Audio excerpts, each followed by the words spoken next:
अस्सलाम वालेकुम नाज़रीन, welcome to the show economy in focus. मैं हूं आपकी मेज़बान नताशा। नाज़रीन, सबसे पहले बात करेंगे एक बड़ी खबर की, वो ये कि पाकिस्तान के हम कह सकते हैं कि हज़ारों पाकिस्तानीज़ के कारकुनों की सऊदी अरब भेजने का इंडिया प्राइम मिनिस्टर साहब ने दे दिया है। हम देख रहे हैं कि वर्क फोर्स को सऊदी अरब भेजना, खासकर प्राइम मिनिस्टर साहब ने ये बता दिया है कि फ़र्स्ट प्रायोरिटी है। तमाम सेक्टर्स हैं जिनमें बहुत ज़्यादा नीड दिखाई दे रही है और सबसे ज़्यादा सर फहरिस्त सेक्टर है IT सेक्टर, जिसके अंदर बहुत ज़्यादा इंक्यूबेशन मौजूद है, बहुत ज़्यादा पोटेंशियल भी मौजूद है। AI का दौर है और हम देख रहे हैं कि न्यू ट्रेनिंग प्रोग्राम्स, या हम कह सकते हैं कि पाकिस्तान की क्वालिटेटिव अगर जो एक एस्पेक्ट से देखा जाए तो Pakistan is very keen and very interested in this sector. तो आज हम इसके हवाले से बात करेंगे। प्राइम मिनिस्टर साहब ने ये इंडिया दिया जब अभी बड़ा फ्रूटफुल विजिट प्राइम मिनिस्टर साहब का जब सऊदी अरब हुआ, और यहाँ पर ये देखा गया कि काफ़ी पाकिस्तानीज़ के लिए जगह मौजूद है।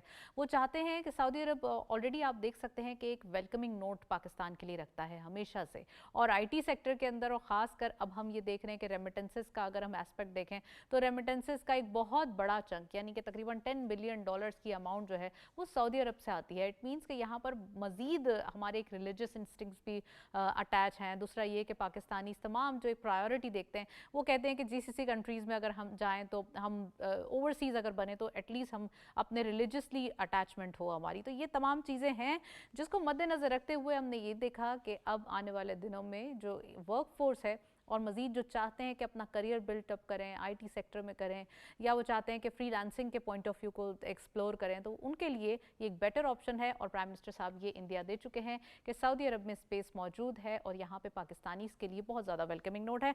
आज हम डिस्कशन भी करेंगे और साथ साथ हम पाकिस्तान और कनाडा के हवाले से बात करेंगे। रिलेशनशिप ऑफ कोर्स काफ़ी स्ट्रॉन्ग होते हुए दिखाई दे रहे हैं।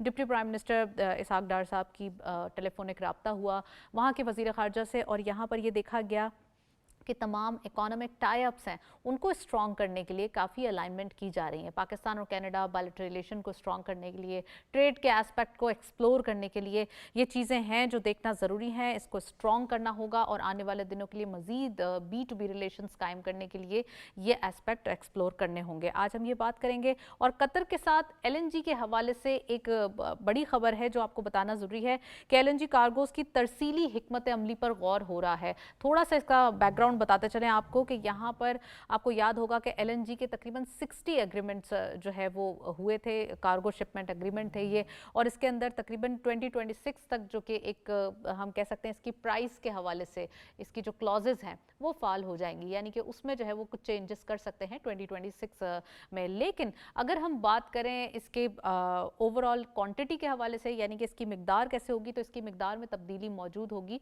वो 2031 में जाके होगी। ये तमाम चीज़ें हैं जो कि हम LNG के हवाले से देख भी रहे हैं, और ऑफ कोर्स हमारे कतर के साथ काफ़ी स्ट्रॉन्ग बॉन्डिंग है बिजनेसेस के हवाले से, ट्रेड के हवाले से। एक तो रीजनल हमारी कैपेसिटी है, और दूसरा ये कि हम ये भी देखते हैं कि अगर ऐसी LNG के जो हिकमत अमली है इसके ऊपर जो है वो ज़रा गौर किया जाए तो मज़ीद इसके ऊपर ऑप्शंस निकल सकते हैं हमारे पास। तो this is a very good sign for the economy, और ये पेट्रोलियम सेक्टर के लिए, ENP सेक्टर के लिए अगेन एक गुड न्यूज़ है जो आज हमने आपको बताई। और इसके बाद अगर 2026 से हम इसके प्राइस में थोड़ी सी निगोसिएशंस कर लें या इसमें कुछ तब्दीली कर लें जो कि इसकी शिफ्ट फाल हो जाएगी, तो फिर 2031 तक क्वालिटी यानी कि एक क्वांटिटी के अंदर भी जो है इसका हम कह सकते हैं कि काम हो सकता है। तो ये एक बड़ी खबर है जो आपको बताना ज़रूरी थी। और साथ साथ हाइब्रिड गाड़ियों के हवाले से आपको बताएं कि इसकी बढ़ती हुई तादाद में तेल और गैस की जो एक हम कह सकते हैं दरामदाद है, इसमें कमी कर दी गई है, और ख़ासकर इसमें तकरीबन $2,70,00,000 की बचत की गई है। यानी कि हाइब्रिड कार्स, EV कार्स यहाँ पर इतना ज़्यादा पेट्रोलियम के हिसाब से राशनिंग करते हुए दिखाई दे रहे हैं, जिसका इम्पैक्ट ये हुआ है कि हमारे इंपोर्ट बिल पर जो एक्स्ट्रा बैगेज हो जाता है पेट्रोलियम का, फ्यूल का, वो भी कम हो रहा है। इन तमाम चीज़ों पर बात करेंगे। एक इकोनॉमिक रिपोर्ट देखते चलते हैं, वापस आते हैं, फिर प्रोग्राम का बाकायदा आगाज़ करते हैं।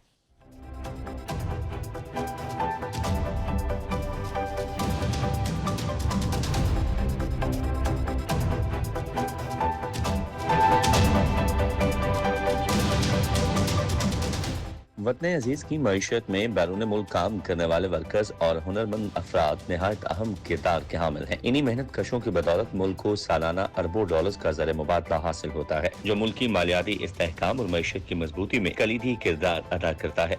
वज़ीर-ए-आज़म शहबाज शरीफ ने ऐलान किया है कि हुकूमत हजारों पाकिस्तानी वर्कर्स, हुनरमंद कारकुनों और पेशावर अफराद को सऊदी अरब भेजने का मंसूबा बना रही है। ये इकदाम न सिर्फ रोजगार के नए दरवाजे खोलेगा बल्कि पाकिस्तान की अफरादी कुव्वत को आलमी सतह पर मजीद नुमाया मकाम दिलाने में मददगार साबित होगा। वज़ीर-ए-आज़म ने कहा कि नौजवान मुल्क का कीमती असासा है और हुकूमत उनकी तालीम, तरबियत और तरक्की के लिए मुसलसल सरमायाकारी कर रही है। सऊदी अरब को विजन 2030 के तहत 2030 वर्ल्ड एक्सपो और 2034 फीफा वर्ल्ड कप जैसे बड़े इवेंट्स के लिए तरबियत याफ्ता अफरादी कुव्वत दरकार है और पाकिस्तान इस जरूरत को पूरा करने की भरपूर सलाहियत रखता है। बैरून मुल्क वर्कर्स की मेहनत और तरसीलात ज़र पाकिस्तान के लिए एक मजबूत माशी आमदन का जरिया है। इसी रुझान के तसलसल से आने वाले बरसों में पाकिस्तान न सिर्फ अफरादी कुव्वत का मरकज बनेगा बल्कि आलमी सतह पर अपनी मैशत को भी नई बुलंदियों तक पहुँचा सकेगा। जी, रिपोर्ट आपने देखी। ऑफ कोर्स आईटी सेक्टर के अंदर इतना पोटेंशियल दिखाई दे रहा है और पाकिस्तान और ख़ासकर अगर सऊदी अरब की बात करें तो वहाँ पे न्योम सिटी का क़याम होगा और इसके अंदर मज़ीद आईटी की एक्सपर्टीज़ दरकार होंगी जो कि पाकिस्तान ऑलरेडी कीन है कि इसके ऊपर काम भी करे। गुफ्तगू जारी है, एक ब्रेक की जानिब चलते हैं, साथ रहिए।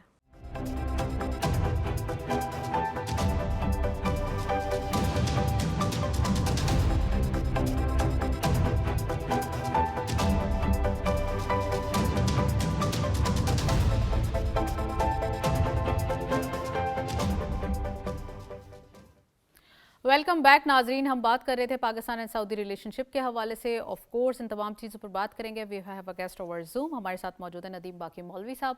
आप इकोनॉमिस्ट भी हैं, एनालिस्ट भी हैं, उनको वेलकम करेंगे। अस्सलाम वालेकुम Nadeem sahab, very warm welcome in the program. Nadeem sahab, सबसे पहले ये बताइएगा कि हम ये देख रहे हैं कि खासकर Pakistan and Saudi Arab relationship के हवाले से बात करें या बायलैटरल एस्पेक्ट्स में देखें या फिर हम देखें कि ट्रेड के हवाले से, रिलीजियस इंस्टिंक्ट्स के हवाले से, तो हमारी जो अटैचमेंट्स हैं वो ऑलरेडी सबके सामने है, एविडेंट है। और दूसरा ये कि अगर हम बात करें कि अभी रिसेंटली हमने देखा सऊदी क्राउन प्रिंस मोहम्मद बिन सलमान साहब से मुलाकात हुई, प्राइम मिनिस्टर साहब की, और एक बड़ा पुरतपाक इस्तकबाल किया गया उनका। खासकर एक बहुत जो एक वेलकमिंग नोट होता है वो देखने वाला होता है। तो ये चीज़ें आप समझते हैं कि बिजनेसेस के हवाले से और जो हमारी एक रीजनल कैपेसिटी में एक बॉन्डिंग है काफ़ी स्ट्रांग होती हुई दिखाई दे रही है, इसके हवाले से क्या कहेंगे? और ऑलरेडी जो वर्कफोर्स का एक इंडिया प्राइम मिनिस्टर साहब ने दिया है कि अब उनके लिए बहुत सारी अपॉर्चुनिटीज़ मौजूद है पाकिस्तानीज़ के लिए कि वो जाएं सऊदी अरब में अपना करियर बिल्डअप करें in each and every sector. बहुत ज़्यादा ओपनली उन्होंने जो है वो एक वेलकम किया है पाकिस्तान को। देखिए नताशा, हमारे जो प्राइम मिनिस्टर साहब हैं वो मौजूदा हालात को नहीं देख रहे बल्कि आगे आने वाले 10 सालों के लिए काम कर रहे हैं। क्योंकि अभी तो बहुत अच्छा है, बहुत से लोग जाएंगे, अपॉर्चुनिटीज़ मिलेगी। सऊदी अरेबिया में क्या, सारी दुनिया में हमारे लिए दरवाजे खुल रहे हैं। और जहाँ तक आईटी सेक्टर का जो लोग जा रहे हैं और $3 अरब से ज़्यादा पाकिस्तान की आमदनी हो रही है इसी आईटी सेक्टर के अंदर, मगर आगे आने वाले 10 सालों में जो नए बच्चे जो सीख के निकलेंगे उनके लिए मजीद अपॉर्चुनिटीज मिलेगी, क्योंकि हम इन 10 सालों में अपने आप को प्रूव कर चुके होंगे। और थैंक्स टू शहबाज शरीफ साहब के उन्होंने ये ओपनिंग दी। देखिए, सऊदी अरेबिया एक जमाने में सिर्फ मजदूर तबका जाया करता था और अब हर प्रोफेशन से ताल्लुक रखने वाले सऊदी अरेबिया में जा रहे हैं। बिजनेस अपॉर्चुनिटीज ग्रैब हो रही है, इन्वेस्टमेंट्स इधर भी हो रहे हैं। और आपको पता है कि इसकी जो हमारे सेंटिमेंट्स हैं, सऊदी अरेबिया में काम करना वैसे ही मुसलमान के लिए बहुत खुशनसीबी की बात होती है, तो हमारे लिए ये बहुत अच्छी अपॉर्चुनिटी है। और जिस तरह हमारे ताल्लुकात तमाम दुनिया के साथ बेहतर हो रहे हैं, हमारी इकोनॉमी इससे बेहतर होगी। देखिए, आज हम सिर्फ आईटी की बात कर रहे हैं ना, आईटी से रिलेटेड आप देखिए कितनी चीजें हैं जो कि हम कैप्चर करेंगे। और फिर वहां से जब हम पैसे कमाते हैं तो जाहिर है वहां से हमारे रेमिटेंसेस आते हैं जो कि जीडीपी पे भी बहुत बड़ा इम्पैक्ट देती है। उन्हीं रेमिटेंसेस की वजह से हमारी इकोनॉमी, हमारी जो महंगाई है वो कम हो जाती है, गुर्बत में कमी आती है, लोगों के घर खुशहाल होने लगते हैं। क्योंकि एक खानदान के पूरे खानदान में से एक आदमी भी जब जाता है तो पूरा खानदान खुशहाल हो जाता है। तो ये जो प्राइम मिनिस्टर साहब ने अच्छा सिर्फ इकोनॉमी की नदीम बात नहीं साहब, कहूँगा बिल्कुल बल्कि आपने सही फरमाया। हमने देखा कि आपने कहा 10 सालों तक की एक प्लानिंग होती है और इसके अंदर बड़ी एक हम कह सकते हैं कि वैक्यूम मौजूद है पाकिस्तान के लिए, खासकर 2030 के अंदर सऊदी अरब में वर्ल्ड एक्सपो होने वाला है, उसकी भी तैयारी है। हमने देखा कि 2034 में फीफा वर्ल्ड कप की मेज़बानी भी सऊदी अरब के पास है, तो उसके लिए भी उनको बहुत ज़्यादा एक ह्यूज वर्कफोर्स रिक्वायर्ड है। आप समझते हैं कि ये पाकिस्तान के लिए एक विन विन सिचुएशन है कि उसके पास ये अपॉर्चुनिटी मौजूद है, इसको ग्रैब करे, आगे बढ़े और अपनी वर्कफोर्स को हम कह सकते हैं एम्प्लॉयमेंट के हवाले से जितना हो सके इसको ग्रैब कर सकता है? देखिए, हम इस अपॉर्चुनिटी को हम सिर्फ एक महदूद हद तक नहीं रख रहे हैं, बल्कि शहबाज शरीफ साहब का जो विजन है वो ये होते हैं कि जी आज भी कामयाब होना है और आगे आने वाले 10 सालों में कामयाब होना है। यानी शॉर्ट टर्म नहीं देखे। देखिए, आपने बड़े अच्छा आइडेंटिफाई करा है। हम दुनिया के अंदर वर्ल्ड फुटबॉल का जब कप होता था उसके अंदर फुटबॉल हमारे यहाँ से बन के जाते हैं। हम स्पोर्ट्स गुड्स के अंदर सियालकोट हमारा दुनिया में माना जाता है। तो हम राइट। स्पोर्ट्स गुड्स की तरफ आ रहे हैं। फिर हम अगर हम टेक्सटाइल की बात करें तो फिर आप देखें कि हमारे यहाँ जो ड्रेसेस हैं, टॉवल्स हैं, बेड शीट्स हैं, दुनिया भर में एक्सपोर्ट हो रहे हैं। उसकी वजह यही है, देखिए अब ये है कि हमारे यहाँ पे जितने एक्सपोर्ट्स बढ़ते जाएंगे और साथ साथ जो हमारे वर्कफोर्स है वो भी बेहतर होगा, क्योंकि यहाँ पे जितनी हमारे पास ऑर्डर्स आएंगे हमारे पास ज़ाहिर फैक्ट्रियाँ चलेंगी, एम्प्लॉयमेंट्स बढ़ेंगे और दूसरी जानिब जो लोग यहाँ से जा रहे हैं वहां से भी हमें इनकम आएगा। तो मैं इनसे कहूंगा कि ऐसे सूरत हाल में हम कहते हैं डाइवर्सिफाइड इन्वेस्टमेंट्स हो रही हैं, डाइवर्सिफाइड अपॉर्चुनिटीज को हम ग्रैब करें, हम राइट। डिपेंडेंट नहीं हो रहे। अक्सर हम पुराने वक्त की अगर हम बात करें हम डिपेंडेंट होते थे किसी एक सेक्टर पे, मगर अगेन मैं कहूंगा इस हुकूमत का जो विजन है वो कहते हैं कि डिपेंडेंट ना रहे, डाइवर्सिफाई करें। जब आप हम्म। डाइवर्सिफाई करते हैं तो आपकी इकोनॉमी जो है वो हमेशा स्टेबल रहती है। चाहे अगर दुनिया भर के अंदर प्रॉब्लम्स भी आ जाए तो आपको इतना हिट नहीं करती, क्योंकि आपकी इकोनॉमी किसी एक चीज के ऊपर डिपेंडेंट नहीं है। राइट, बिल्कुल सही फरमाया आपने। वो कहते हैं ना, don't put all eggs in one basket. तो अभी हमने अपनी जो बास्केट है उसको बहुत ज़्यादा डाइवर्सिफाई कर लिया है। You are very right. खासकर हम कतर के साथ एलएनजी के जो हम कह सकते हैं कि कार्गोस की तरसीली हिकमत अमली पर गौर कर रहे हैं। इसके हवाले से बताइएगा, इन कार्गो शिपमेंट जो अग्रीमेंट हम 60 हम कह सकते हैं कार्गोस के हवाले से पहले ही साइन कर चुके थे, अब हमारे पास ये अपॉर्चुनिटी है कि हम उसमें कुछ इम्प्लीमेंटेशन चेंजेस के हवाले से, रिफॉर्म्स के हवाले से कर सकते हैं। 2026 के अंदर ये क्लॉज जो है वो यहाँ तक की ही उसकी मुद्दत थी, तो कीमतों के हवाले से ये कुशन हमारे पास है। तो नदीम साहब, आप समझते हैं तो अब हम उसकी क्वांटिटी तो ऑफकोर्स 2031 तक ही चेंज कर सकते हैं, लेकिन प्राइस के हवाले से ये कुशन अभी भी हमारे पास वेरी करता है 2026 के अंदर। तो कितना फायदा होगा हमें इसके ऊपर? देखिए, हमें ये अपॉर्चुनिटी मिलती है क्योंकि मार्केट फ्लक्चुएट बहुत होता है, रोजाना की बुनियाद पे मार्केट फ्लक्चुएट हो रहा होता है। और दूसरी बात ये कि एलएनजी ऐसा प्रोडक्ट है कि आप उसको एज ए रिजर्व भी रख सकते हैं। ये बहुत राइट। काम आता है क्योंकि आपके मुल्क के हालात जैसे भी हो वो उसको स्टेबल रखती है, क्योंकि गैस बड़ा इंपॉर्टेंट फैक्टर होता है किसी भी दुनिया के अंदर उसकी इकोनॉमी को स्टेबल रखने में, क्योंकि इंडस्ट्री जो है वो गैस से चल रही होती है। तो अगर गैस प्राइसेस में आप देखें स्टेबिलिटी आती है तो आपके इकोनॉमी के ऊपर भी इंपैक्ट आता है, आपकी इंडस्ट्री डेवलप हो रही होती है। और जितने इकोनॉमिकल हम गैस प्राइसेस पे आ जाते हैं उतने ही हमारी इंडस्ट्रीज जो है ज्यादा डेवलप करती है। और अगर हमारी गैस में शॉर्टेज आ जाता है तो लोकल गवर्नमेंट को ही प्रॉब्लम्स नहीं होती, बल्कि एक्सपोर्टर्स को बड़ा हिट करता है, क्योंकि वो दुनिया में उनके ऑर्डर्स जो होते हैं वो फुलफिल नहीं हो रहे होते। तो ये होते हैं पहले से प्लानिंग। देखिए, आज हमने सब ये चीजें प्लानिंग जो कर रहे हैं, जैसे हम बात कर रहे हैं कि बाहर लोगों को भेजना, रेमिटेंसेस आना, लोगों के यहाँ पे इंडस्ट्री बढ़ाना, इकोनॉमी को स्ट्रॉन्ग करने के लिए उनके जो राइट। फैक्टर्स है उसके ऊपर हम काम करें। तो this is one of the major factors that economy can boost only जब आपके पास एनर्जी हो। एनर्जी जो रिसोर्सेज है जी। उसको ना सिर्फ हम ये कर रहे हैं कि हमें मिलेगी, बल्कि कॉम्पिटिटिव रेट्स के लिए गवर्नमेंट काम कर रही है।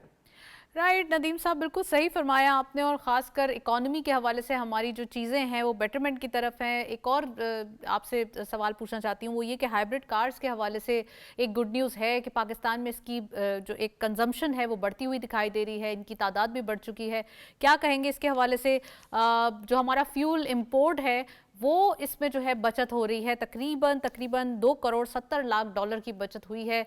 कितना इंपॉर्टेंट है हाइब्रिड कार्स, ईवी कार्स के ऊपर इन्हिसार, और ख़ासकर ये तो फ्यूचरिस्टिक अप्रोच भी है पाकिस्तान की, और ये एक तखमीना है कि पाकिस्तान 2030 तक एक अच्छी क्वांटिटी में जो है वो हम कह सकते हैं हमारे रोड्स के ऊपर ईवी कार्स ही नज़र आएंगी। जी, सबसे पहले तो मैं मुबारकबाद दूंगा हमारी इस हुकूमत की तमाम पॉलिसीज़ की वजह से आज हम दुनिया के अंदर बाकायदा फ़ख्र से कह ठीक है। सकते हैं कि हम एनवायरनमेंट के ऊपर काम कर रहे हैं। यानी राइट। जितनी हमारी दुनिया परेशान है एनवायरनमेंट के लिए, सेमिनार्स हो रहे हैं, तो हमने पहला स्टेप ये पाकिस्तान ने ले लिया। और जिसकी वजह से जी। जैसे कि आपने कहा कि कुछ अरसे में आपको ज़्यादातर आपको जो है हाइब्रिड कार्स नजर आएंगी, ईवी कार्स नजर आएंगे। तो ये क्या कर रहे हैं कि हम कोशिश कर रहे हैं कि एनवायरनमेंट फ्रेंडली पे तरफ जाएं और आहिस्ते आहिस्ते अपने आप को मूव कर रहे हैं। देखिए, बिल्कुल। पेट्रोल, डीजल, ऑयल ना सिर्फ मुल्क की इकोनॉमी के लिए खराब है, बल्कि मुल्क की एनवायरनमेंट के लिए, एटमॉस्फेयर के लिए, क्लाइमेट के लिए, वेदर के लिए भी खराब होता है।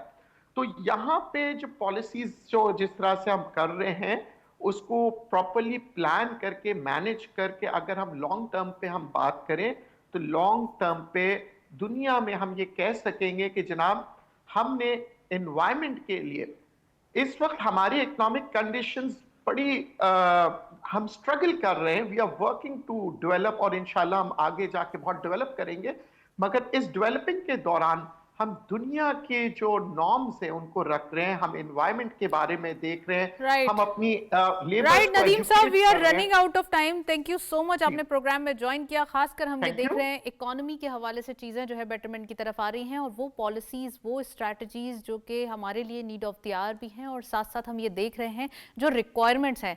तो गवर्नमेंट ऑफ पाकिस्तान उन तमाम चीज़ों को मेक श्योर कर रही है कि ये हमारे लिए बेटरमेंट और हमारी आवाम के लिए जो है इसके फ़ायदे जो हैं वो आए। तो ये आज बात कर रहे थे हम इसके हवाले से। 100 इंडेक्स अपडेट्स देखते चलते हैं। आज मार्केट के नंबर्स बहुत ही एंथुजियास्टिक हैं। ओपन हुई मार्केट 1,56,732.87 के लेवल पर। हायर साइड पे मार्केट गई 1,62,194.3, lower was 1,58,195.54 and finally closure 1,61,631.73। आप देख सकते हैं कि ओपन हुई मार्केट 1,56,000 पे, यानी कि एक डिप्रेशन के साथ जो कल का क्लोजर था, लेकिन आज की मार्केट में एक एंथुजियाज्म था, एनर्जी थी। और हायर साइड पे भी मार्केट 1,62,000 पे गई है और 4,000 पॉइंट्स का इजाफा इन अ सिंगल डे देखा गया। एक बहुत ही जबरदस्त मार्केट देखी गई। जियोपॉलिटिकल सिचुएशन थी, पाकिस्तान अफगानिस्तान, हम कह सकते हैं हल्की फुल्की जो एक एस्केलेशन थी जिसका इंपैक्ट था, और मार्केट सेंटिमेंटल ड्रिवन थी जिसका इंपैक्ट था।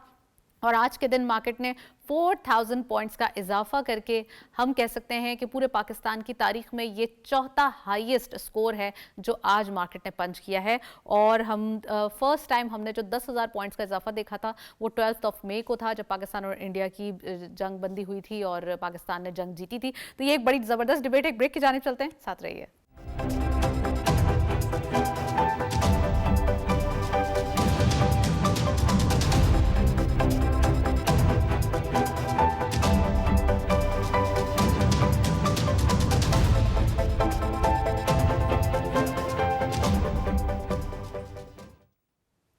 वेलकम बैक नाजरीन। हम बात कर रहे हैं एक नई डिस्कवरी के हवाले से। बलूचिस्तान के मादनी ज़खायर की तलाश में PPL का नया एक्सप्लोरेशन लाइसेंस मंजूर हो चुका है, और यहाँ पर इसका मतलब ये है कि न्यू डिस्कवरीज भी होंगी। और पाकिस्तान में ऑलरेडी ENP सेक्टर के अंदर काफ़ी पेनिट्रेशन हो रही है। आजकल हम देख रहे हैं, अगर स्टॉक मार्केट की बात करें तो ENP सेक्टर के शेयर्स भी बहुत अच्छे जा रहे हैं। यहाँ पर जब मादनी ज़खायर की डिस्कवरीज़ के लिए मज़ीद जो है वो चीज़ें की जा रही हैं, वहीं एक नया एक्सप्लोरेशन लाइसेंस जो है मंजूर हो चुका है। आज इसके हवाले से हम बात करेंगे। और आपको एक बड़ी अच्छी न्यूज़ बताएं, वो ये कि स्टेट बैंक ऑफ पाकिस्तान के जो रिजर्व्स हैं इसमें इजाफा देखा जा रहा है। गैर मुल्की ज़र मुबादला के ज़खायर तकरीबन $16 मिलियन से बढ़कर तकरीबन 14.47 बिलियन डॉलर्स हो चुके हैं। इट मीन्स कि यहाँ पे एक अच्छे रिजर्व्स हमारे पास हैं और गैर मुल्की ज़र मुबादला ऑफ कोर्स पाकिस्तान का बढ़ रहा है। रेमिटेंसेस भी अच्छे आ रहे हैं, हमारे जो एवेन्यूज़ हैं वो भी अच्छे जनरेट हो रहे हैं और पाकिस्तान के एक्सपोर्ट के नंबर्स भी बढ़ते हुए दिखाई दे रहे हैं। इसमें भी काफ़ी कोशिशें की जा रही हैं। गवर्नमेंट की पॉलिसीज़ हैं, स्टेप्स हैं, एफर्ट हैं जिनके वाज़े तौर पे एक एविडेंट रिजल्ट्स आ रहे हैं। आज ये भी हम डिस्कस करेंगे कि ख़ासकर वजारत आईटी के तहत नौजवान ताजरों के लिए स्टार्टअप्स के हवाले से और स्टार्टअप्स फंड और क्लाउड प्रोग्राम जो है वो शुरू किया जा रहा है।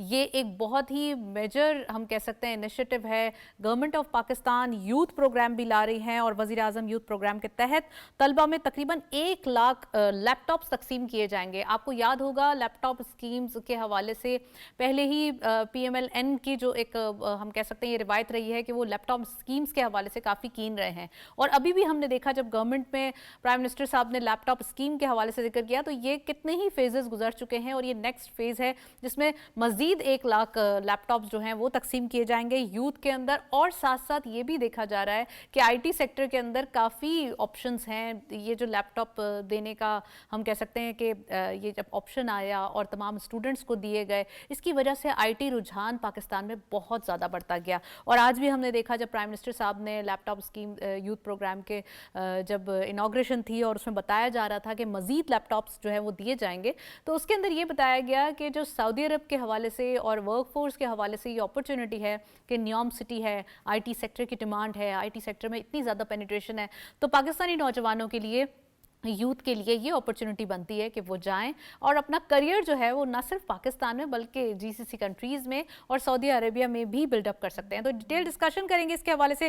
We have a guest in Lahore studios, हमारे साथ मौजूद है जवाद रिजवी साहब। आप एनालिस्ट भी हैं, एक्सपर्ट भी हैं, उनको वेलकम करेंगे। अस्सलाम वालेकुम Jawad sahab, very warm welcome in the programme.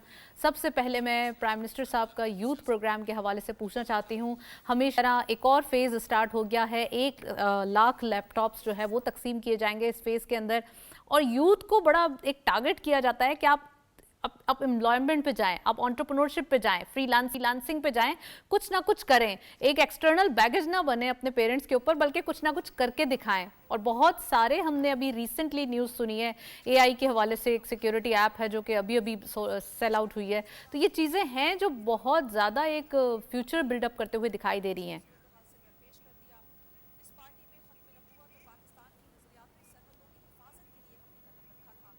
जी वालेकुम सलाम नताशा। देखें जो वज़ीर आज़म शहबाज शरीफ साहब हैं, जब वज़ीर आला पंजाब थे तो उस वक्त ये इनिशिएटिव स्टार्ट हुए थे जिसमें लैपटॉप की डिस्ट्रीब्यूशन थी। फिर पंजाब इंफॉर्मेशन टेक्नोलॉजी बोर्ड के अंदर प्लान 9 प्लान 10 के नाम से स्टार्टअप्स शुरू किए गए थे। वो IT के स्टार्टअप्स थे और वो उन्होंने इस मुल्क के अंदर इकोसिस्टम क्रिएट किया IT स्टार्टअप्स का। फ्रीलांस जॉब्स का कॉन्सेप्ट इंट्रोड्यूस हुआ, लोगों को काम करने का पता लगा कि ये भी काम करने का तरीका है, को लैब्स डेवलप हुई, वर्किंग स्पेस डेवलप हुई। तो ये वो चीज़ें थी जो जब बीइंग चीफ मिनिस्टर पंजाब उन्होंने चीज़ें डिलीवर की और वो यूथ बल्ज को हमेशा फोकस करते हैं।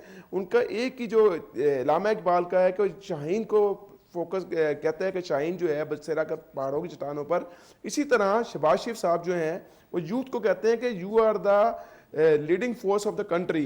तो उनका हमेशा से फोकस यही रहा कि हमारे जो यूथ है वो यूथ जैसे जिसने FSC की और उसके बाद वो अपने कैरियर को डेवलप कर रहा है तो उसको एनेबलिंग एनवायरनमेंट जो है वो एक लैपटॉप की सूरत में दी गई कि वो एक्सेस कर सके, कि लाइब्रेरीज डेवलप की गई कि इंटरनेशनल जो दुनिया जहान में इल्म है वो उसको एक्सेस कर सके, उसको रीच कर सके और अपनी डेवलपमेंट कर सके। ये उससे उनके वज़ीर आला के दौर की जो चीज़ें थी, इनिशिएटिव्स थी, उन्होंने उसको एक्सपेंड किया। प्राइम मिनिस्टर बनने के बाद उसको अक्रॉस द कंट्री एक्सपेंड किया। वो पहले एक सूबे तक था लेकिन अब जो हमारा टैलेंट है, जो हमारा यूथ है वो पाकिस्तान के से सूबे में नहीं, पंजाब में नहीं है, वो पूरे पाकिस्तान में है। तो वज़ीर आज़म साहब ने अपने उस विजन को एक्सपेंड करते हुए इसको अक्रॉस दी पाकिस्तान हर जगह फैला दिया। अब आप देखें कि हमारे खुशदार में भी या हमारे CB में भी या हमारे जो लोरालाई में भी उन्होंने लैब्स बना दी, को लैब्स बना दी। वहाँ पे भी जो हमारा बलूचिस्तान का, जिसको हम कहते हैं कि हम हमेशा कहते हैं नेग्लेक्टेड एरिया, वहाँ पे भी जो हमारी यूथ जो है उनको ट्रेनिंग दी जा रही है, उनको स्किलफुल किया जा रहा है, उनको मॉडर्न टेक्नोलॉजीज के साथ रोशनास करवा के उनको फ्रीलांस इंडस्ट्री में लॉन्च किया जा रहा है, ताकि वो अपनी खुद कमाई करें और इस मुल्क के लिए डॉलर लेके आए, अपने घर वालों को लिए एक अर्निंग हैंड घर बैठे बन जाए। उसके साथ साथ दूसरी जो चीज़ है एक इम्पॉर्टेंट, कि दुनिया में बहुत तेज़ी से जो आईटी एक्सपर्ट्स हैं, आईटी वर्कफोर्स है, उसकी डिमांड बढ़ रही है। जैसे अभी आपने जिक्र किया जीसीसी कंट्रीज़ में सऊदी अरब के अंदर हम एक बहुत एडवांटेज ये है कि हमारी आईटी कंपनीज भी वहाँ पे अपने बिजनेस को एक्सप्लोर कर रही हैं, टैप कर रही हैं, न्यूम सिटी बन रहा है, वहाँ पे अपॉर्चुनिटीज और डिमांड्स बहुत ज़्यादा हैं। और हमारे जो आईटी के ग्रेजुएट्स हैं, जो आईटी की स्किल्ड वर्कफोर्स है, उसकी डिमांड बहुत ज़्यादा है। हमारे जो फॉर्मर चेयरमैन पाशा था ज़ुहैब खान साहब, उन्होंने भी इसके अंदर बहुत काम किया था। वो वहाँ पे जाते रहे, वहाँ पे लोगों से एंगेजमेंट करते रहे, और पाकिस्तानी कंपनी को बहुत वहाँ पे वार्म वेलकम दिया गया when we compare it with the other regional countries. तो पाकिस्तान की जो लेबर थी, पाकिस्तान की वर्कफोर्स जो थी, स्पेशली आईटी वर्कफोर्स जो थी, उसको बहुत वहाँ पे वार्म वेलकम मिला। अब यही वो इनिशिएटिव्स हैं जिनको देखते हुए प्राइम मिनिस्टर साहब ने इसको बिग पुश दिया है, जिसमें सिर्फ लैपटॉप तो एक बेसिक टूल है जो दिया जा रहा है, उसके साथ साथ जो हमारे ग्रेजुएट्स अपनी डिग्री मुकम्मल कर चुके हैं उनको कॉन्सेप्ट्स लेके आ रहे हैं, उनको जो स्टार्टअप्स हैं उनको इन्वेस्टमेंट दी जा रही है, उनको एक पुश दिया जा रहा है कि वो अपने स्टार्टअप्स को कन्वर्ट करें एक स्केलेबल कंपनी के अंदर, जिसके अंदर वो खुद अपनी सिर्फ जॉब अपने लिए ना क्रिएट करें, बल्कि अपने आने वाले जो जूनियर्स हैं, अपने आने वाले जो लोग हैं, उनके लिए भी जॉब्स क्रिएट करें। पाकिस्तान में जो एम्प्लॉयमेंट का एक इशू रहता है अनएम्प्लॉयमेंट का, उसको भी कैटर करें। अच्छा, मैं बिल्कुल सही आपने फरमाया। जवाद साहब, आपसे एक और सवाल पूछना चाहती हूँ। स्टेट बैंक ऑफ पाकिस्तान के रिजर्व्स में इजाफा देखा गया है और तकरीबन हमने ये देखा है कि $16 मिलियन जो है वो उसके अंदर जब ऐड ऑन हुए तो तकरीबन $14.47 बिलियन के रिजर्व्स हो चुके हैं।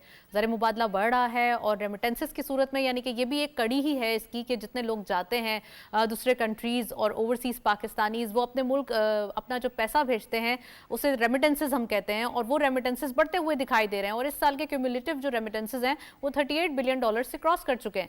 तो आप समझते हैं कि नेक्स्ट ईयर भी हमारे टारगेट सेट हैं $40 बिलियन, ऑल्दो हमने एक बड़ा रैशनिंग सा टारगेट रखा है, लेकिन उसके बावजूद हम मजीद चाहते हैं कि बेहतर रेमिटेंसेस हों और ज़्यादा हर साल बढ़ते हुए दिखाई दें। क्या एक्सपेक्टेशन है, कितना ज़्यादा आप ऑप्टिमिस्टिक हैं कि आने वाले दिनों में हमारे लिए ये रिजर्व्स मजीद बढ़ते हुए दिखाई देंगे?